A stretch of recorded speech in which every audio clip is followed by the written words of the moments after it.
வணக்கம். இன்றைய முக்கிய செய்திகள். சென்னை அருகே கோவளத்தில் 350 கோடி ரூபாய் செலவில் 6வது நீர்த்தேக்கம் அமைக்கும் பணிக்கு வருகின்ற 29ஆம் தேதி முதலமைச்சர் மு.க. ஸ்டாலின் அவர்கள் அடிக்கல் நாட்ட உள்ளதாக தகவல் வெளியாகியுள்ளது. 268 கோடி ரூபாயில் சோழிங்கநல்லூர் மற்றும் துறைப்பாக்கத்தில் வணிக வளாகங்களுடன் ஒருங்கிணைந்த மெட்ரோ நிலையங்களை கட்டுவதற்காக தனியார் நிறுவனத்திற்கு மெட்ரோ நிர்வாகம் ஒப்பந்தம் வழங்கியுள்ளது.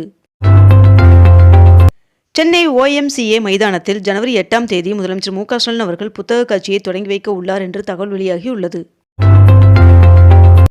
வாக்காளர் பட்டியலில் பெயர் இடம்பெறாத வாக்காளர்கள் மற்றும் புதிய வாக்காளர்கள் மற்றும் 18 வயது பூர்த்தியடைந்தவர்களுக்காக இன்றும் நாளையும் தமிழகம் முழுவதும் உள்ள அனைத்து வாக்குச்சாவடி மையங்களிலும் சிறப்பு முகாம்கள் நடத்தப்பட உள்ளதாக தெரிவிக்கப்பட்டுள்ளது.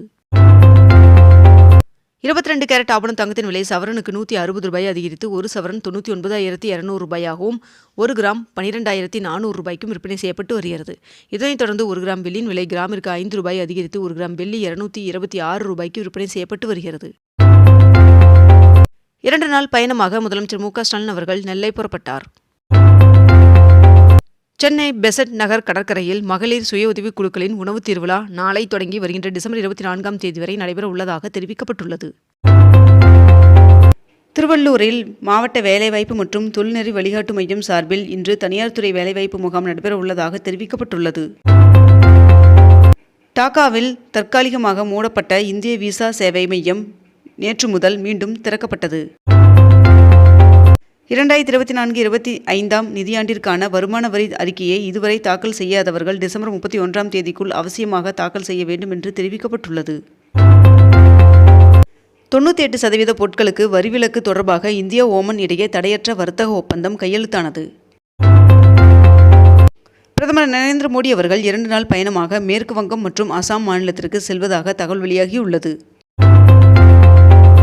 தமிழகத்தில் வாக்காளர் பட்டியல் தீவிர திருத்தம் முடிவடைந்து வரைவு வாக்காளர் பட்டியல் வெளியாகியுள்ள நிலையில் 97 லட்சம் பேர் இப்பட்டியலிருந்து நீக்கப்பட்டுள்ளதாக தகவல் வெளியாகியுள்ளது.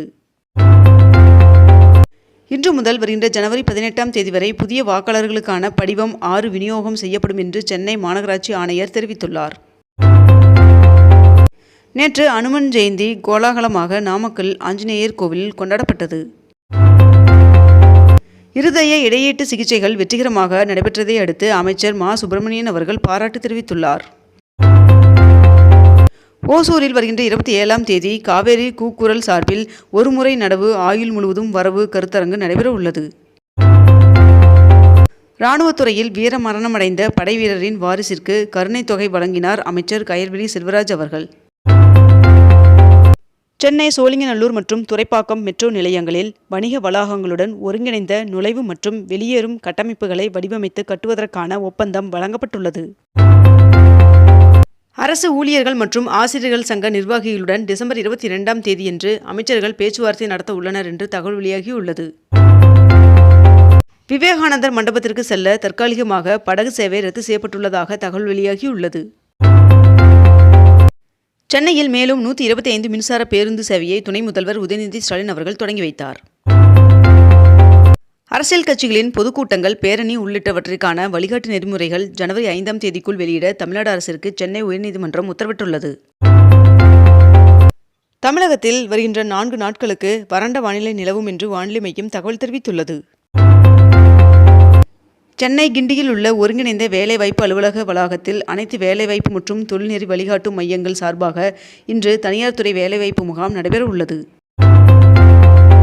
செபி உள்ளிட்ட 3 சட்டங்களை ஒருங்கிணைத்து பங்குச்சந்தையை ஒழுங்குபடுத்த புதிய மசோதா அறிமுகப்படுத்தப்பட்டுள்ளது. பல்கலைக்கழக மானியக்குழு UGC வருகின்ற டிசம்பர் 31ஆம் தேதியன்று தொடங்க உள்ள தேசிய தகுதி தேர்விற்கான பாடவாரியான தேர்வு தேதியை வெளியிட்டுள்ளது. மகாத்மா காந்தி ஊரக வேலைவாய்ப்பு திட்டத்திற்கு மாற்றாக ராம்ஜி மசோதா மக்களவையில் நிறைவேற்றப்பட்டது. ஈரோடு மக்கள் சந்திப்பு நிகழ்ச்சியில் போக்குவரத்து மற்றும் பாதுகாப்பு உள்ளிட்டவற்றை சிறப்பாக ஏற்பாடு செய்திருந்த தமிழக காவல்துறைக்கு தவேக தலைவர் விஜய் அவர்கள் நன்றி தெரிவித்துள்ளார். மகாத்மா காந்தி தேசிய கிராமப்புற வேலை உறுதி சட்டத்தை ரத்து செய்து அதற்கு பதிலாக ராம்ஜி என்ற புதிய சட்ட முன்வடிவை கொண்டு வந்ததற்கு எதிர்ப்பு தெரிவித்து முதலமைச்சர் மு.க. ஸ்டாலின் அவர்கள் பிரதமர் நரேந்திர மோடி அவர்களுக்கு கடிதம் எழுதியுள்ளார். டெல்லியில் பாரத் கால் டாக்ஸியை ஜனவரி 1ஆம் தேதி முதல் அமல்படுத்தப்பட உள்ளதாக தெரிவிக்கப்பட்டுள்ளது. திருவொற்றியூரில் மீன்பிடி துறைமுகத்தில் கடல்சார் உயரடுக்கு படையினை கொடியசைத்து தொடங்கி வைத்தார் அமைச்சர் RS ராஜகண்ணப்பன் அவர்கள். அணுசக்தி துறையில் தனியார் நிறுவனங்களை அனுமதிக்கும் மசோதா மாநிலங்களவையிலும் நிறைவேற்றம் செய்யப்பட்டுள்ளது. இனி ரயில்வே முன்பதிவு பட்டியல் 10 மணி நேரத்திற்கு முன்பே வெளியாகும் என்று தெரிவிக்கப்பட்டுள்ளது. இந்தியா ஓமன் இடையே ஒருங்கிணைந்த பொருளாதார கூட்டு ஒப்பந்தம் கையெழுத்தானது. அமெரிக்க வரி விதிப்பால் தமிழ்நாடு ஏற்றுமதி துறைக்கு சிக்கல் ஏற்பட்டுள்ளதற்கு விரைந்து தீர்வு காண பிரதமர் நரேந்திர மோடி அவர்களுக்கு முதலமைச்சர் மு.க. ஸ்டாலின் அவர்கள் கடிதம் எழுதியுள்ளார். திருவண்ணாமலையில் தீபத் திருவிழாவை முன்னிட்டு மகாதீபம் ஏற்றப்பட்ட மலையில் புனித நீர் தெளித்து சிறப்பு பூஜை நேற்று நடந்தது. இந்தியாவில் சராசரி ஊழியர்களின் சம்பளம் 2026ஆம் ஆண்டில் 9% அதிகரிக்கும் என்று தெரிவிக்கப்பட்டுள்ளது. 100 நாள் வேலை திட்டத்தின் பெயரை மாற்ற எதிர்ப்பு தெரிவித்து நாடாளுமன்ற வளாகத்தில் இந்தியா கூட்டணி எம்பிக்கள் பேரணியில் ஈடுபட்டனர். கோவையில் அமைய உள்ள 2 நூலகங்களுக்கு நூல்கள் கொள்முதல் செய்ய 26ஆம் தேதிக்குள் விண்ணப்பிக்கலாம் என்று தெரிவிக்கப்பட்டுள்ளது. தமிழ்நாட்டின் பொருளாதார வளர்ச்சி விகிதம் 16% அதிகரித்துள்ளதாக அமைச்சர் தங்கம் தென்னரசு அவர்கள் தெரிவித்துள்ளார். சேலத்தில் கோவில்களுக்கு சொந்தமான 800 ஆண்டு பழமையான கல் மண்டபங்களை பழமை மாறாமல் புனரமைக்க ஹைகோர்ட் ஆணையிட்டுள்ளது. கொளத்தூரில் 25 கோடி ரூபாய் செலவில் அமைக்கப்பட்ட பேரறிஞர் அண்ணா திருமண மாளிகையை முதலமைச்சர் மு.க. ஸ்டாலின் அவர்கள் திறந்து வைத்துள்ளார். மகளிர் சுய உதவி குழுக்கள் தயாரிக்கும் பொருட்களின் கண்காட்சியை துணை முதல்வர் உதயநிதி ஸ்டாலின் அவர்கள் தொடங்கி வைத்துள்ளார். மார்கழி மாதத்தை ஒட்டி திருப்பதி ஏழுமலையான் சுவாமி கோவிலில் இன்று முதல் சுப்ரபாத சேவைக்கு பதிலாக திருப்பாவை சேவை நடைபெற உள்ளதாக தெரிவிக்கப்பட்டுள்ளது. கனிமொழி MP தலைமையில் 11 பேர் கொண்ட சட்டப்பேரவை தேர்தல் அறிக்கை தயாரிப்பு குழு திமுக சார்பில் அமைக்கப்பட்டுள்ளது. சிறுபான்மையினர் ஆணையத்தின் 38 மாவட்ட கள ஆய்வு அறிக்கையை முதலமைச்சர் மு.க. ஸ்டாலின் அவர்களிடம் சமர்ப்பிக்கப்பட்டுள்ளது. கிறிஸ்துமஸ் மற்றும் புத்தாண்டு விடுமுறையை ஒட்டி உதகைக்கு வரும் சுற்றுலா பயணிகளுக்கு கட்டுப்பாடு விதிக்கப்பட்டுள்ளது. 2026ஆம் ஆண்டிற்கான ஜல்லிக்கட்டு போட்டிக்கான வழிகாட்டும் நெறிமுறைகளை தமிழ்நாடு அரசு வெளியிட்டுள்ளது. டெல்லியில் காற்று மாசு அதிகரித்துள்ளதால் அரசு மற்றும் தனியார் அலுவலகங்களுக்கு 50% ஊழியர்கள் மட்டுமே வர டெல்லி அரசு உத்தரவிட்டுள்ளது. கிறிஸ்துமஸ் மற்றும் புத்தாண்டு விடுமுறையை ஒட்டி உதகைக்கு வரும் சுற்றுலா பயணிகளுக்கு கட்டுப்பாடு விதிக்கப்பட்டுள்ளது.